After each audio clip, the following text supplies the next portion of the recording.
So good morning, everybody, and thank you for taking the time to join us for webinar number 12, I believe.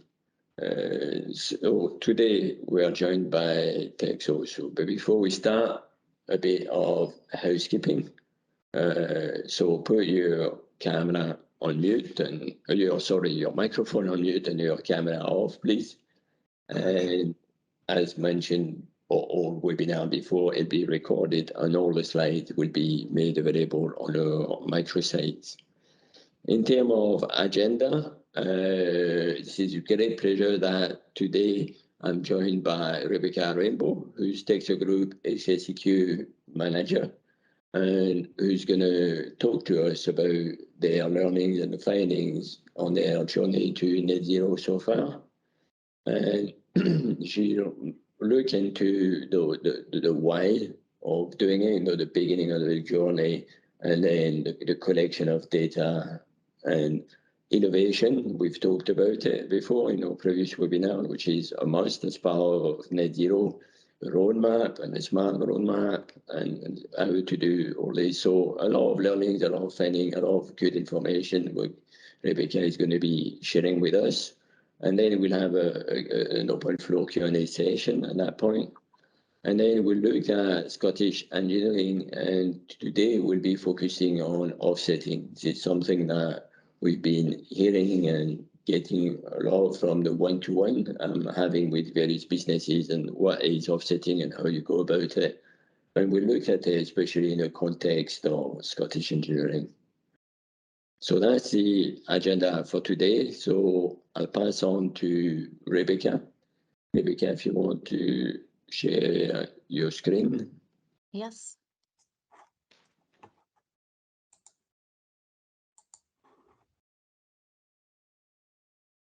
Okay, is that sharing? Yes, it is for me, yeah.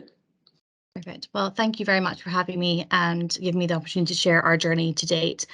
And this will be just a very informal conversation really about what we have done so far. I don't profess to be an expert in anything environmental, but we have our 14001 standard in place. So with that knowledge, we've just progressed it further to obviously progress and start our net zero journey. So we obviously started off with our mission statement, our why, setting our policy. I think like a lot of others, there was a lot of there are many reasons why, and we'll go through those. We then started to calculate our emissions to set our baseline so that we know what we're comparing it against each year, to know if we're continually improving, and just to see where we sat really. Consultation engagement with the wider workforce, just to get ideas into, if they had ideas of reducing emissions at their own level, and then just wider conversation about setting objectives in order to establish, to meet our roadmap. So part of the objectives, we established our renewable sector, and I'll be going into that in a little bit later. Technology and in-house development. We have a lot of software development in-house, which we are focusing on right now, which will help us to reduce our emissions through various work scopes. And then, of course, like everyone else, we're doing a bit of carbon offsetting projects through the consultant that we are working with. And again, I can talk about that later. So our why. I think like a lot of other people, we had a duty of a business to play our role and a commitment to our stakeholders.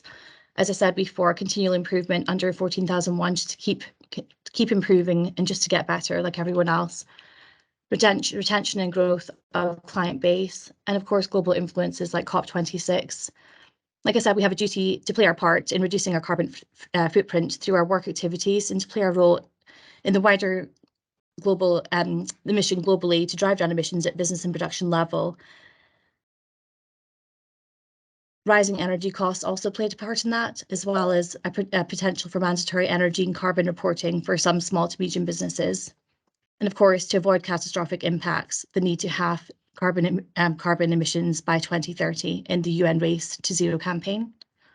We've got a mission statement here from our managing director, just clearly setting that goal for us to be carbon neutral by 2032.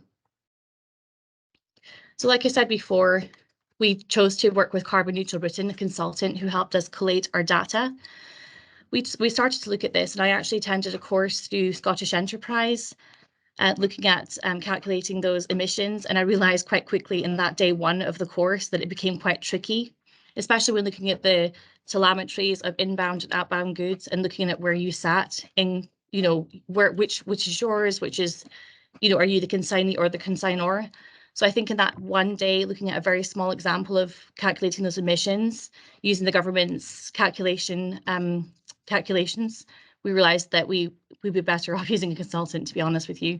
So we used Carbon Neutral Britain, and they helped us with our collation of required data for each scope using invoices and engagement with the workforce, such as, you know, mileage to work, and production of our emission statement and report was generated from there to establish our roadmap.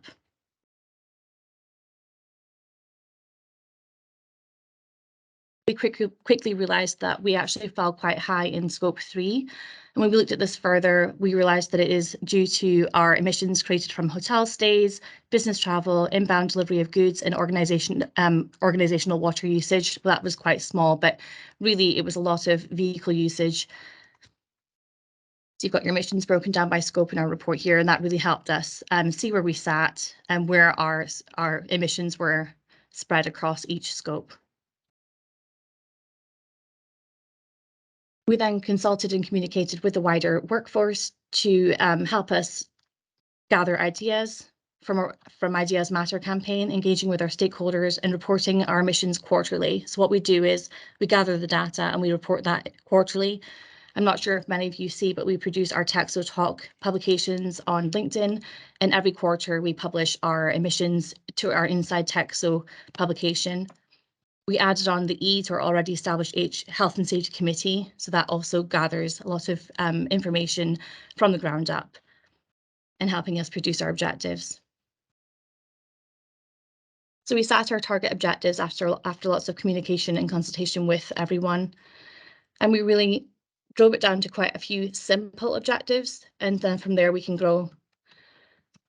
So the first one, obviously, like everyone else, we'd like to grow our electric fleet for each site over the next 10 years. We went about by setting up a renewable sector and looking at where our work split sits between each sector and hoping to increase their percentage in the renewable sector. And then selecting utility providers from renewable suppliers with certificates of origin. So switching our energy providers to clean renewable suppliers. Actively reducing emissions at each facility. And then development of technology in-house to help us and others actively reduce emissions through their business activities. So we obviously did purchase our first electric van. That is in DSI, where survey inspection is their scope of work, their main scope of work, and they're obviously on site every day, all day.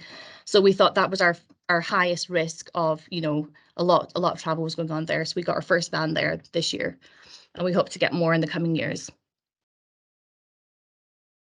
As I said, we set up a renewable sector, really our split of work between each sector, and we want to increase work in each one.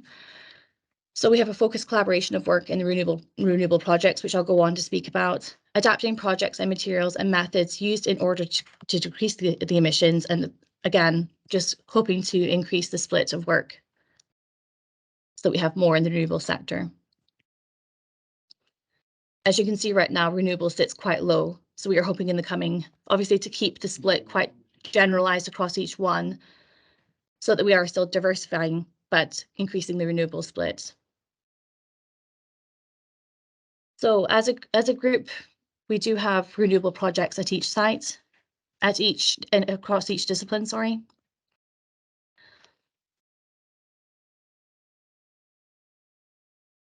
We've got blade inspection and repair, general wind turbine asset management, temporary accommodation for renewable builds, specialist tooling, and secondary foundation work.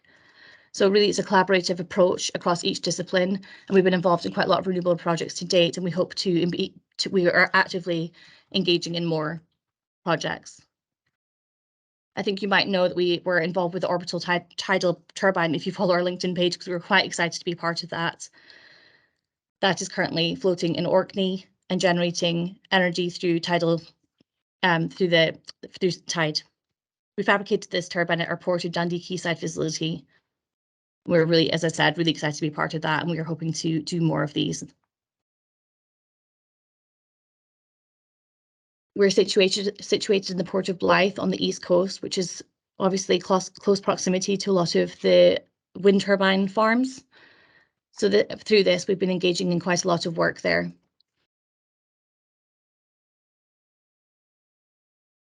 As I said, we've been involved with a collaborative approach with wind turbines for recent upcoming projects, such as the fabrication of the pin piles and the shrouds, the support of the wind turbine installation vessels that are going out to the turbines for fabrication and maintenance. We've been quite heavily involved there, as well as the fabrication and assembly of a seabed plough, which was quite exciting to be part of and to see how that all came together.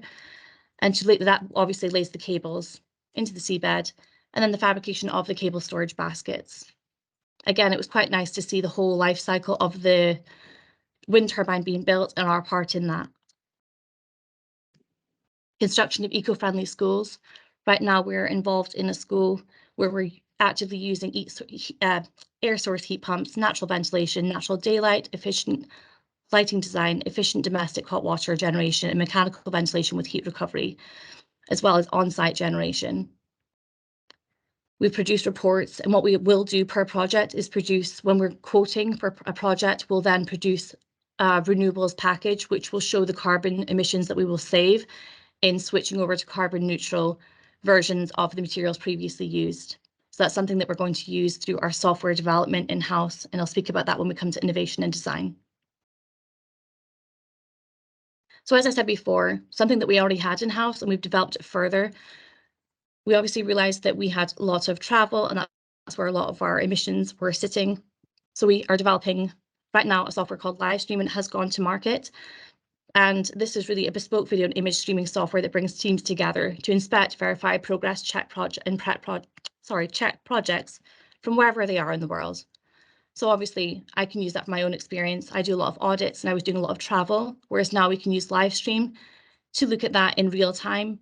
And it generates reports from the audit, it pulls pictures, so I don't have to travel as much. I can get just the same amount of auditing and visual inspection carried out through my desk in Aberdeen, as opposed to traveling to London a few times, a year, or going to Newcastle or various other sites. I think in order for me to explain this a little bit better, I do have a video that I would like to play. It's just a couple of minutes, and it just shows the technology that we have developed in-house that will really drive down our emissions. It's time to think differently about the way you work. It's time to embrace a technological revolution that lets you work with anyone, anywhere. It's time to show your clients and suppliers that you're ahead of the game, that you can help them save time and money and work more efficiently wherever they are.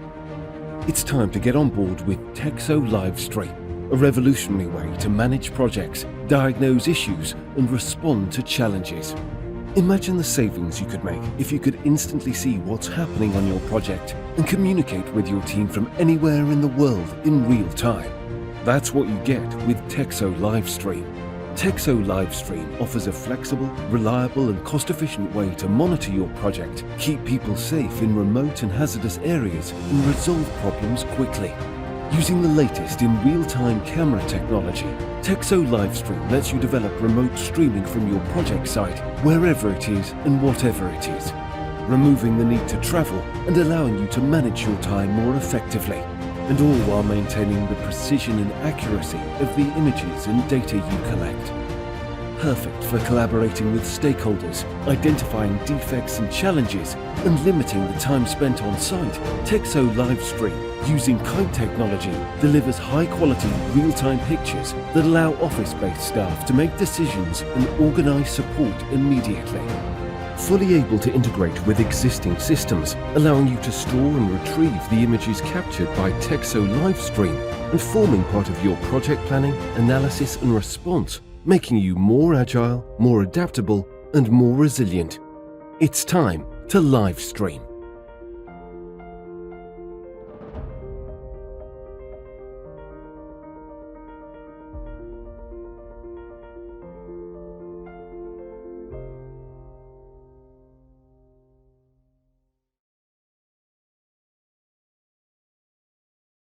So yeah, as I said, we're with developing in-house software. We then are looking to develop a calculation software for each project. So that's kind of on the previous slide. That's in-house development, and with that, we hope to, with each quote that we we put out for each project will also have an emissions package. So you can compare the two, and you'll also have the sort of the credits that are produced, and we'll offset those as well as part of the quote that goes out and the work that we do with the client. Like I said before, we work with Carbon Neutral Britain, and with that, we have several offsetting projects that we are involved in. So the Burgos wind farm in the Philippines was quite an exciting one, and we do share that with all of our stakeholders and internal, and I think everyone's quite interested to hear about these, as they are quite interesting.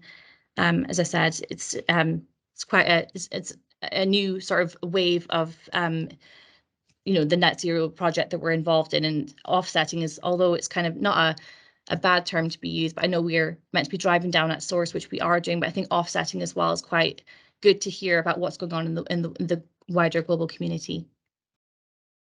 So we had the hydropower project with the in the Andes Mountains, and I can share more of these with everyone as well. The rice husk power project in Cambodia, and then the wind farm project in China.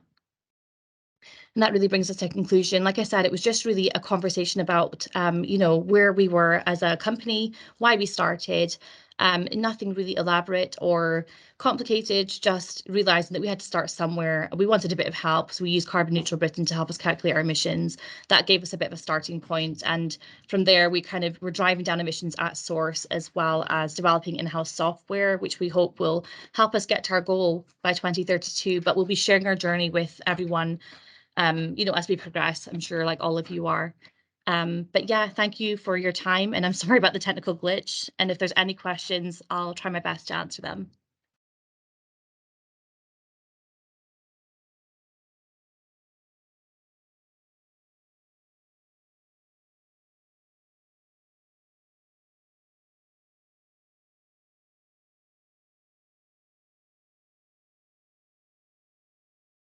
Any question?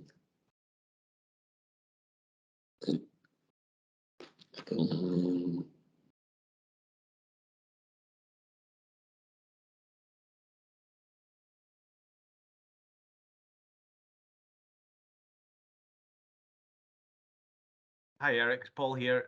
There's a question from Duncan Scott for Rebecca. What did you do to drive down emissions at source? That is a good question. So I think we were not as progressed as we thought we were when it comes to emissions at source. So things like at our facility, we were still using, I know it's quite simple things, but using a lot of paper and just asking people to use electronic files. We install PIR sensors, just small things like that at each of our sites have slowly started to drive it down. And just car sharing is a big thing for us. I think we're just going, we've got sites in Dundee and Blythe, and we were just traveling willy-nilly, really, to use a general term, without really engaging with everyone to carpool. And we've realized our stats really come down with travel, just with those small changes. And we're hoping to do more. And that's where we're asking for ideas matter from the wider workforce, you know, with small things that they might have thought of that we haven't. So yeah, those are some small changes we've been doing at source. Obviously, ensuring that our inspection and maintenance program regime is robust, which we had one in place, but ensuring that we're communicating that that's not just a checklist exercise for us. That is to ensure that we're using our machinery and equipment as efficiently as can be to drive down our emissions at source also. So just small things like that, and we're learning as we go, really, and just getting information like webinars such as this, getting some more information from other companies of what they're doing as well has really been helpful.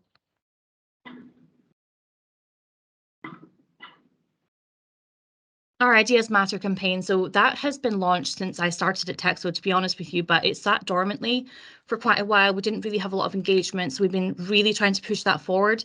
And the Netzero campaign has actually been a really good avenue for us to push that forward, and we've had a lot of ideas through that. So it really is just posters situated around the site, and we put out a number. It's anonymous, or you can put your name in, and you can just send a message in. It goes to our HSEQ department, and we relay that at our management meetings, and it's discussed. And then we put out a poster each month, and it's like what you said and what we did, a bit like an observation card program, but it's a bit more high level, which is general ideas as opposed to near misses and things that might be reported through observation cards. You can also go on to we have a management system called Centric. I don't know if anyone else uses that. And we've put a function in there that you can post an idea through the website also. They're really they're accepted and well received. We've got a lot of management integration at Texo. When it comes to net zero and just engaging with everyone through Ideas Matter, our management level is quite interactive and the responses are generated quite quickly. They're spoken about each week at the management meetings and communicated back to everyone at Texo. So yeah, it's very basic, but it works.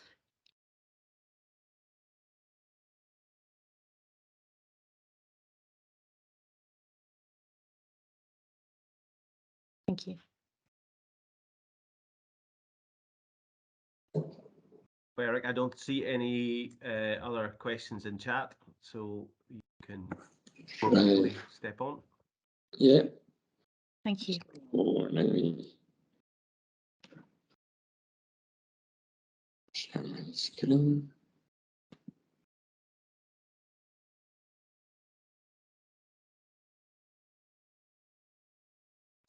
So you should be able to see my screen now. And thanks a lot to Rebecca for all the information they shared. I think what I find quite interesting is that it's looking at the two sides of net zero, about how to become net zero, but also how to leverage the opportunities that net zero creates. And that's quite good, that holistic view of net zero, rather than just looking at one side of it. So offsetting got mentioned a few times today, and that's what we're going to focus on. That's something we have heard a lot through the one-to-ones, and I've been thinking about what would be my recommendation in Scottish engineering case. So if I put the Scottish engineering case into context, webinar 10, we talked about the roadmap, and that's how our roadmap looks like. Which is basically based on a Scottish Government roadmap, which is net zero by 2045, the Exponential Roadmap Initiative, which has the various pillars and priority 1, 2, 3, and 4. And it's also based on the SME Climate Hub following COP26, with ambition to reduce our emission by at least 50% by 2030. So that's our roadmap, and if you want more details, it's available on webinar 10. On webinar 11, we were looking at the ideation piece and how we get there, and that's our tracker, which is what we look at here is where we were in 2021, our baseline is 2019, and how are we doing so far for 2022. And you can see that dot here at 50% in 2030, that's a climate hub. So that's our tracker. And that's your carbon reduction plan. So 2019 is our base year, 2021, that's where we were. And then we've been thinking about, right, ideation process, how do we get to net zero? That's your roadmap. You can see after that. But despite all our effort, you can see you're left with some emissions, still pretty low in our case. But do we offset? And what do we do about it? And that's what we need to think about. And that's what we're going to be talking about today. And today is offsetting, not greenwashing. That's what you hear a lot about it. Greenwashing is essentially a license to pollute. So how do you don't do that? So first of all, what is offsetting? So the first principle and the overarching principle of offsetting is a replacement of emission reduction. You really need to focus on that. You really need to have a carbon reduction plan and to get there. And that's again what Rebecca just talked to us about. You know, even if they are doing some offsetting at the end, it's the last resort. They started with measuring their emission and reducing their own emissions. It's also a way financing offsetting is also a finance tool because that allows projects that wouldn't happen otherwise to get on and then to reduce emission that way. And another overarching principle of offsetting is geographically neutral. And what that means, it doesn't matter where you emit and it doesn't matter where you capture. It's taking around as a planet, and then there's a global dimension. So those are the key principle of what is offsetting. So that was the one. If you want to look at the why, the when, and the who, then you can see on the right-hand side that basically where we are today is at 1.2 degrees above, pre-industrial average. Paris was 1.5, and then we are sort of giving up on the 1.5 at the moment. And then you can see there is a range as a function of what you consider. So if you're optimistic, we're going to end up at 1.8.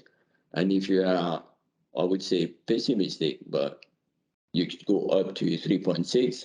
But people recognize that you end up at plus 2.7 if only the policies and actions are put in place.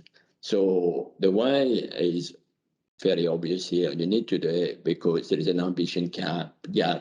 That means that if you look at policies and actions, even the 2030 targets only are not going to get us there. So there's an ambition gap. That's why you need to do it. There's a timing gap also. And you can see in the sense that we are planning to be there by 2021, or not 2021, but the 1.5 degrees was where we planned to do. And time-wise, we reckon that even by 2030, and taking the targets only, you end up at 2.4. So there is a timing gap. And the who is a finance gap, because there is a recognition from all stakeholders that the government on their own, using either the carrot of grants and investment or the stick of taxonomy and reporting, won't be able to achieve on their own. So they need a private sector to step in. And as for a financial point of view, and as to who. Now, where offsetting? So if you look at the BA side, it shows that almost half of businesses in the UK would rather offset in the UK. So that's one of the biggest drivers. The other, I think, three key drivers are cost, biodiversity benefits or co-benefits, and that's biodiversity and social development benefits. So those are the other drivers, but people tend to want to basically offset in their own backyard. And if you look at areas, so offsetting is really seen or perceived as the planting tree, the woodland, the peatland restoration, that sort of thing. And you can see here forestry on unused is actually only 23% of what the programs are invested into. Renewable energy is a driver, energy efficiency, followed by energy efficiency and waste disposal. So you can see that offsetting is not only about planting trees, it's not only about restoration of peatland and that sort of land use and change and land change and forestry. So that's the way. So if you look at the how and the how much, so the way it works is the first step, you'd have investors. Investor will finance project, and a project developer would develop an offsetting plan. So by doing so, then they need to pay third-party auditors to make sure that to get their plan verified, to make sure it is in accordance with standards. And because they want to make it in accordance with standards, then they also need to pay registration for the issuance. So once it's approved and verified, then credits are issued, and they are issued in line with standards. And we'll come back to standard later on.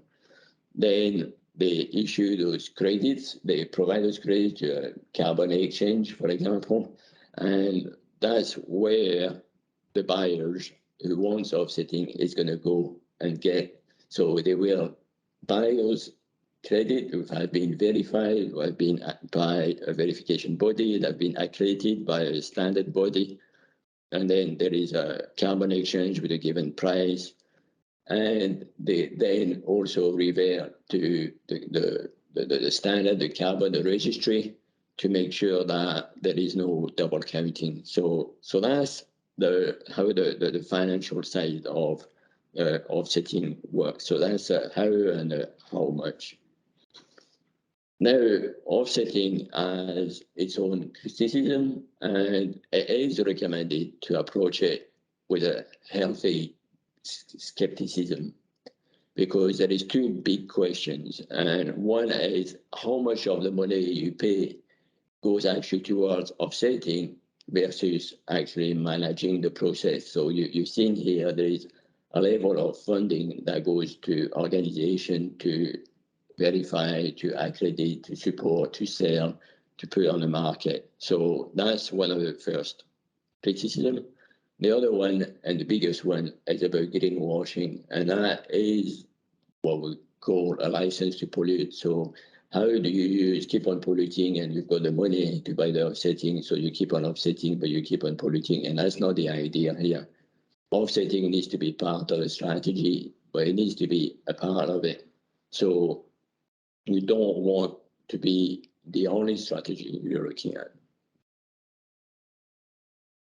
So to address that, you're looking at quality principles. And if you think about the standards, and if you think about the accreditation certifications, even on the market, then a quality offsetting must have additionality.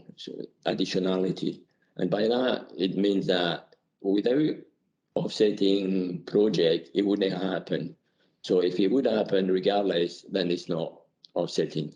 It needs to be permanent, and by that you need to make sure you've got mitigation in place. So if you think about forest, what about forest fire? How do you manage that? You've got a buffer zone. So that's the thing about the permanence of it. It needs to be measurable, because you need to be able to put a number to it, and a number you can rely upon, and that's how the verification body would come in. And it needs to be independently audited. So you want to keep that arm's length to make sure that there is no, you're not looking at it in a favorable way to your business. Someone is independent, it's not you saying, yeah, it is an offsetting, or not you, but the project leader or the project manager is coming from an independent organization which has been accredited themselves. So it's verified by an accredited body. And what you must not have is leakage. And by leakage, I mean making sure that what you save on one hand, you don't spend it on the other hand. So if you think about, again, wood and forest, if you then burn it and it all goes in the air, then all that CO2 you've captured is released. So it's not the way it's further down the line in the supply chain, it's a downstream, but you've got leakage. So you need to make sure there is no leakage. You need to make sure there is no negative impact on the local population. So if you look at Scotland at the moment, because of prices, because of demand being greater than supply, land prices are going up. And then can the local population cope with those land prices going up? That's another question. And finally, you need to make sure it doesn't have any double counting, which is basically how one offset is allocated to two different businesses. So how do you make sure that doesn't happen? So those are the 7 principles, or the 7 things you need to look at when you're looking for quality offsetting. So one market out there, there is 2 really markets. There is a mandatory market and a voluntary market. The mandatory market, which deal in carbon credit, is unlikely to be of significance or importance to you, because that's just businesses being given credit. And then if they underpollute, then they can sell those credits, and they overpollute, they need to buy credits. But the voluntary market is what will matter to us. And in that case, it's how you buy carbon offset just to balance the unabated emission. What you're left with at the end, when you've done all the reduction you can think of, and you're still left with some, that's where you go to the voluntary market to balance that. So focusing on a voluntary market, you've got options as sequestration and removal. So the sequestration is like the tree, for example. So you go to the tree, they sequester CO2. The CO2, then the trees are harvested. Then they are maybe burn, and during the burning process, they generate electricity, but the CO2 coming is captured and stored. That's the technology piece. So you've got the sequestration piece and you've got the removal piece here, and that's circular. So trees are grown again, burn to generate electricity, but the CO2 is captured, it's not released, and it goes in geological storage. So that's a bioenergy and carbon capture storage. The other one is avoidance and reduction. So avoidance is basically the one people are well aware of, which is avoiding nature loss, biodiversity. So if you think about draining of peatland, that would be the wrong thing to do. Avoiding the drainage would avoid the nature loss. Now, if you think about it globally, it's like the Amazon forest, how you make sure it's not getting cut down and that sort of thing. And the other thing is additional reduction. So that's the one where you need to have a reduction or an offset put in place where there is no incentive to put in place. So without the offsetting program, this will not happen. So that's what you look at for additional, is the financing of it. So standards, what standards can you apply? So in terms of offset organizations, the one selling offset or the market, there is a lot. There's a lot to choose from, but you've got the 7 principles to look into, making sure it matches. But it is no lack of organization that will sell you offset. In terms of standards, there is quite few standards. Some of them are independent, some of them are government standards. And the two we're going to look at today are the gold standard and the verified carbon standard. And the reason for that is that those are the two standards which are the most recognized and the most used. And more importantly, those are standards that have a registry, so they've got traceability. So if you look at the gold standards, and against the 7 principles we talked about, it's got additionality. So you see that through the additional box on the 6 boxes on the right-hand side. It's permanent and measurable because it's real and it has been verified, it's certified, and it is unique. But the other advantage of that one is traceable, and traceability is quite a big thing, especially if you want to look at no double counting. So it's unique, prevent double counting, so you only get one, but it's also traceable. It's got a registry you can look into. And if you look at the verified carbon standard, which is from an organization called Vera, then again, you've got the 7 principles, and again, you can see how it's a simplified view of it, but it still covers all 7 principles through methodology, auditing, and the registry system again, which avoid double counting. So those are the 2 big standards that you can look at who's accredited and certified to. Now, pricing, how much does it cost? So the pricing is quite variable, and those are really the bits that makes it variable. So it's a geography. So cost, OPEX costs are not the same as a function of the country this is made into. The other one is the carbon standard. So some are more cumbersome than others to manage. So again, that would have an impact on the cost. And the type of project would have an impact. So are you looking at wind farm? Are you looking at hydro? Are you looking at land use? So that would have different cost associated to it. The other one is the co-benefits. So some project would just be simple, carbon reduction, but some other would have an impact on the community and supporting the community, having co-benefits in that. If you think about the United Nations Sustainable Development Goals, that's what you'll be looking at. And finally, the vintage. So at what stage is it, how new it is. So those are the key area that would have an impact on the pricing. Now, another thing about the pricing is at the moment, and for the foreseeable future, demand is outpacing supply. Because of that concept, and big organizations are looking at offsetting to compensate their emission, then you've got a high demand and a lower supply. So that is likely to drive the prices as well.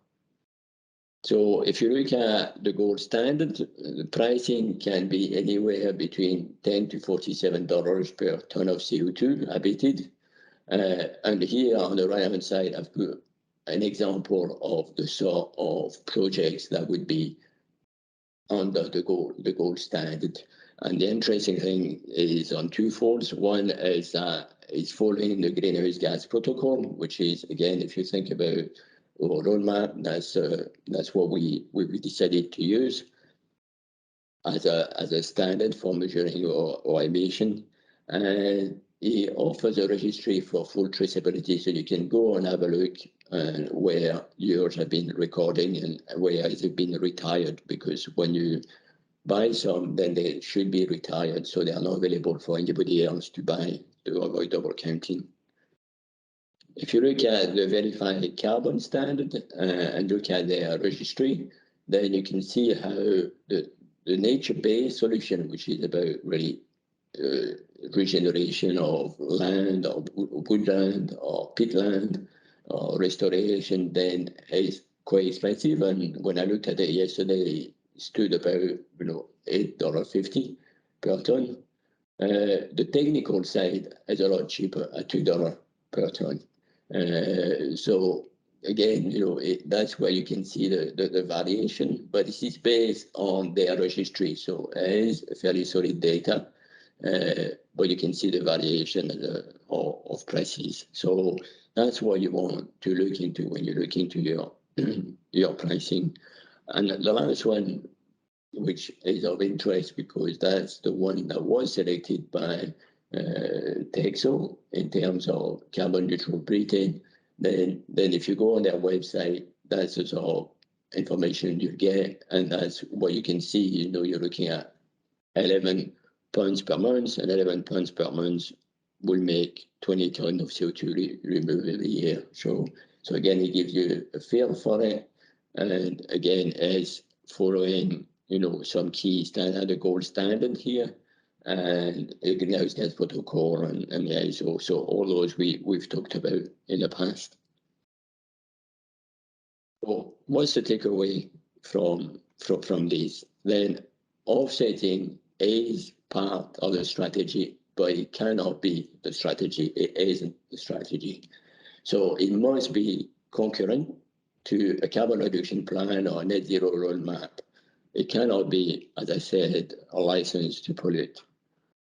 Quality offsetting abides by 7 principles, and those will be included in the standards, and they'll be also covered by an organization called ACROA, which is looking at accreditation. So you probably want to also look into that, and those should be considered, those 7 principles. And finally, there's a wide range of projects out there that qualifies as offsetting, but the demand is exceeding the supply. So that's what you want to think about, because prices are likely to go up, and people recognize that prices are not high enough to drive, if you want, the carbon reduction that you're expecting from offsetting. So how does that look like in the context of Scottish engineering? So we've got a couple of options. One is the Science Based Target Initiative said that you shouldn't offset more than 10% of your base year emission. So if I look at Scottish engineering, as 10% is about 10 tons, because it's about 100%. 100% for us was about 100 tons. So if you offset that every year and you look at 2022 as an example, that's your target. Now, if we did another actual at another 10 tons, and then offset those 10 tons in accordance with the Science Based Target Initiative, we would be back on target. Now, if we overshoot and go higher up, then obviously we'll be off target.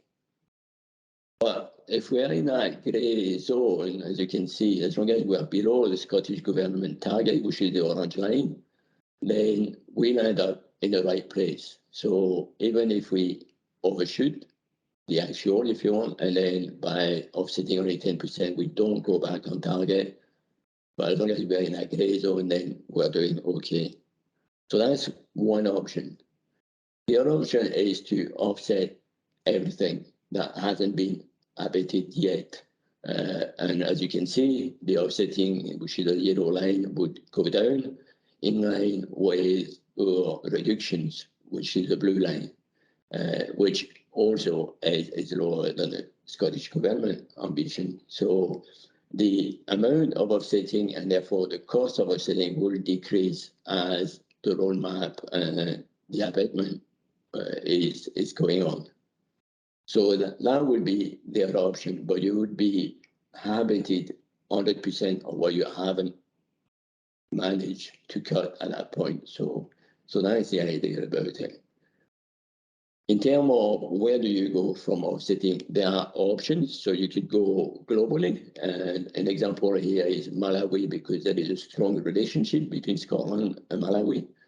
But you could look at other options like the carbon footprint here. So you could go for a global portfolio, and in that case, you don't really decide where you're going to do it or how you're going to offset. You just let carbon footprint decide in which piece of their portfolio they invest. And you can see, because it's global, prices for us, which is about 96 tonnes, if we wanted to have 100% of 2019, which is not the case, would be about £100, 900 pounds. Now, you can see the difference in pricing, because if you were going with carbon footprint in and wanted to do UK tree planting, so offsetting in your backyard, then the prices change significantly. You'd be looking at just almost £2,000. So you can see you've got a choice. You've got a choice of what you deliver, where it happens, and what you want to do. And it's not all about tree planting. So that would be our options. Another option that may be of interest, even more local, is the Forestry and Land Scotland. So they abide by standard, which is the woodland and the peatland codes, and they provide co-benefits. And the co-benefits highlighted here will be, wildlife, green species, water, construction. So those are co-benefits for the local community. So again, it's closer to home. But what I find interesting in here is they are also open for you to come to them and suggest a project. So if you think about Brewdog, right, they bought land and peatland, woodland, which they're going to plant, which they're going to restore. And that's an example of a business, which is working in collaboration with land management, and which is offsetting their emission locally by having an impact on woodland and peatland. So that's an example. So the Forestry and Land Scotland seems to be open for you to approach them and then suggest the projects. So those are the options. So what would be my recommendation to Scottish Engineering? So ideally, offset 100%, but at least 10%. And why? Why? Because it's the right thing to do. Remember about the opportunity to leave a positive legacy. 2, because it will provide a good learnings we can share with your membership. Because when I go through the one-to-one, and we've done over 170 one-to-ones today, then there is a big question about what is and how do you go about offsetting, which is why we did that webinar today. And the other reason would be, is financially sustainable, because we are cutting a lot of our emissions. So we are getting a very low number. So there is a big but, and the big but is you develop and try and deliver a carbon reduction plan. So you don't do offsetting as a strategy. You do offsetting as part of a strategy. But the key driver of the strategy is to reduce emissions. So you develop, try, and deliver a carbon reduction plan. And the advantage of doing that is, obviously, you decrease your impact and you avoid greenwashing because you've got a reduction plan. You free up offsetting capacity because, as I mentioned earlier on, your demand is greater than supply. So the least you use, the more there is an offer for other people to use. And you decrease the cost because if you minimize your offset as you go. So if you think about the options I've just talked about, I'm more thinking about, I would recommend the zero line option rather than the SBTI option. Now, I don't think you want to be big in terms of PR and marketing about it because that's not what it is about. It's about reducing emission, but you also want to do the right thing. You also want to leave a positive legacy. So those will be my recommendations. And finally, for all of you out there, there is support. There is support available. So on our microsite at Scottish Engineering, where you will find copies of slides and videos of all the webinars we've delivered. And whereas the webinars can be specific, like we've got today on offsetting, they will tend to have a generic dimension because they are there to try to answer the question from a range of businesses. So what we have also in place is a one-to-one program where we can discuss what are business-specific needs.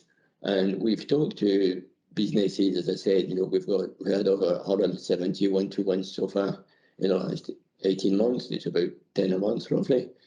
And we have talked to businesses that are asking, what is net zero? To businesses that are already down the route of doing life cycle assessment. So the whole range, obviously, that you can see, for example, Texo, I've gone down that route and I've done a lot of good work and getting in the right place, both in terms of, which is where we support businesses in terms of becoming net zero, but also leveraging net zero opportunities. So do not hesitate to reach out. So I would like to thank you all for joining us today and taking the time to join to us. And I will open the floor to any question you may have.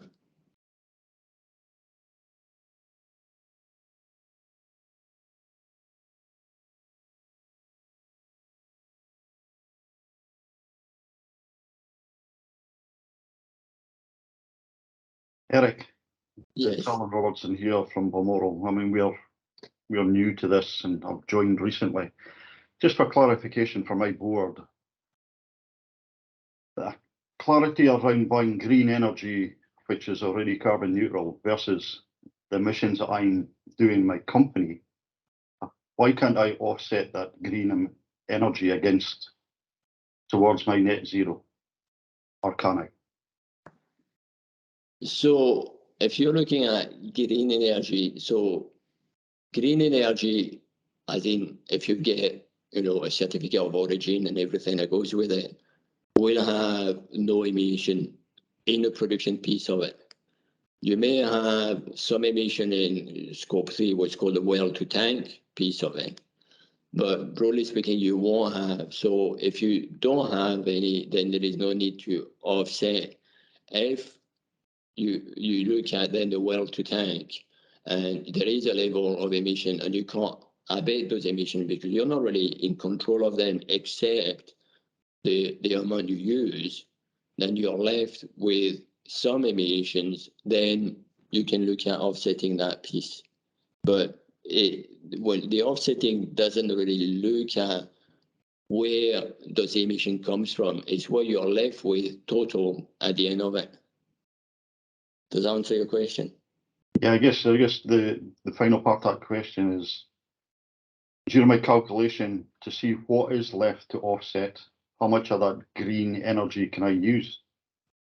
And then you're saying it's down to the certificate I'm getting from my supplier. So what do you mean by offsetting with green energy? Hey, Eric. I think I can understand what Alan's asking. So is it okay if I pick up? Alan, if I understood you correctly, So I suppose if you think, you know, if you look at the example like Scottish Engineering, so our first baseline year were 100 tonnes of carbon dioxide equivalent. So say out of that, if 20 tonnes of that that we buy on a non-green energy contract, so that's 20%, 20 tonnes.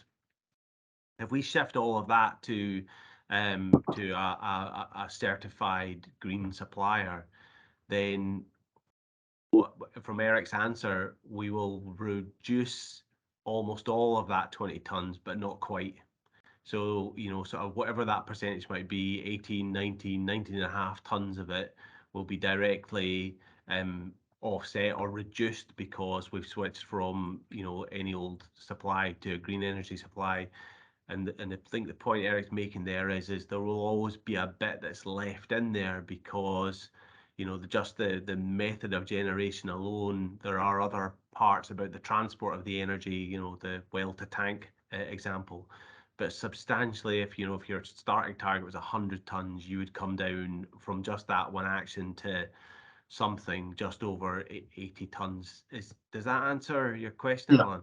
Yeah, I've actually got a meeting with a supplier later on today, so, and a couple of other guys. But yeah, so it's I guess for clarification, it's not a no.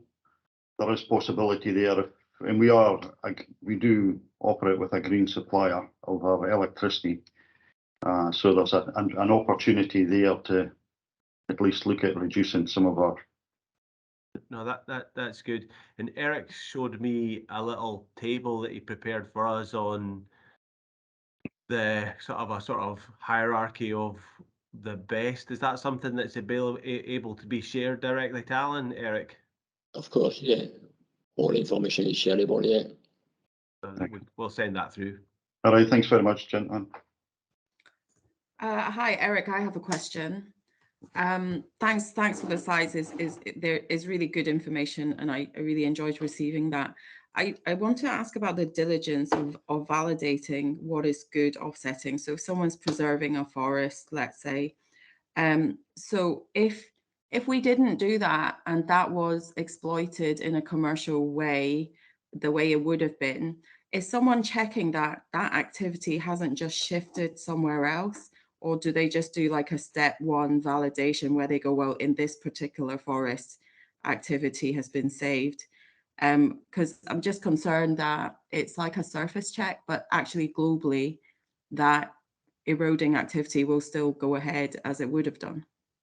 Yeah, so it's a good example because if someone grows a forest with the view to utilize that forest for construction, furniture, whatever, and look at that as a commercial venture, then it cannot be offsetting.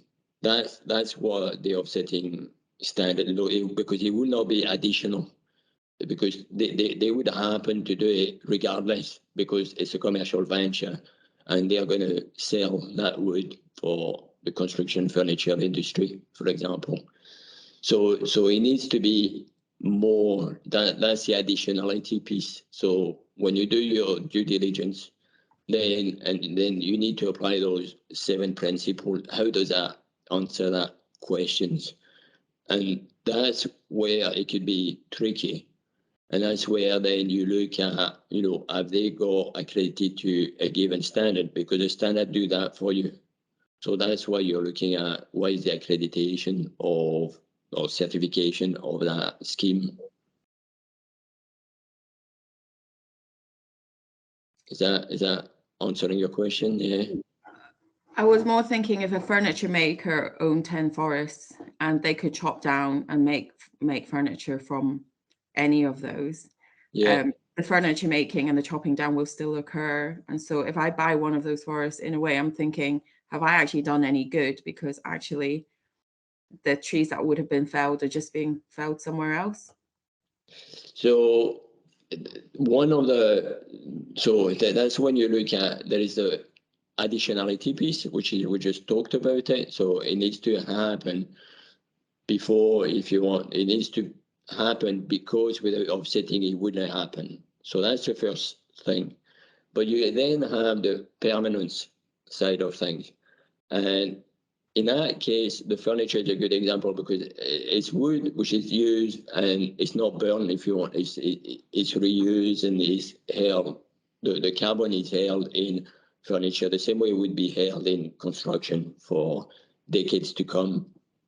So that's what you're looking at. So the first thing is, it's not the fact that the wood is going to be used to make furniture, for example, doesn't discredit the scheme as long as the scheme has been put in place with the financial, because it would not have been put in place if it hadn't been for offsetting. So at the end of the offsetting process, you need to find something to do with the wood you've made. And that's where it's okay, to go down the route of furniture, constructions, or whatever, but it's not the reason why you started it, if you see what I mean. Yeah, no, okay, thank you.